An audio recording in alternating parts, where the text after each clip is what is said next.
going to show you guys how to make my bulletproof.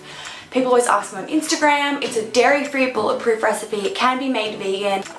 Okay, the first thing we're going to do is brew the coffee.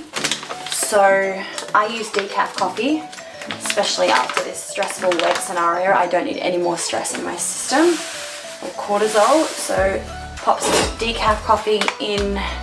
I like to use a plunger.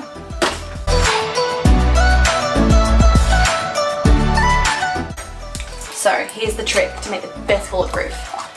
Coconut butter. I do coconut butter with a little bit of ghee and it tastes awesome. So coconut butter can also be called coconut paste, and there'll tend to be some coconut oil on the top of the coconut butter when you first dive into it, but that's alright.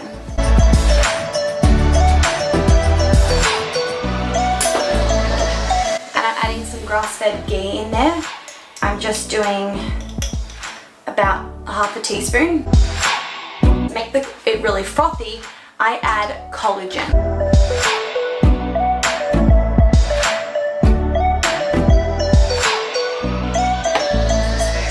And I'm going to add a teaspoon of brain octane oil. When you first start off with bulletproofs, you only want to be putting in, start off with a teaspoon of brain octane oil and then you work your way up to a tablespoon or 2 tablespoons, because it can give you a really upset stomach and make you feel quite nauseous.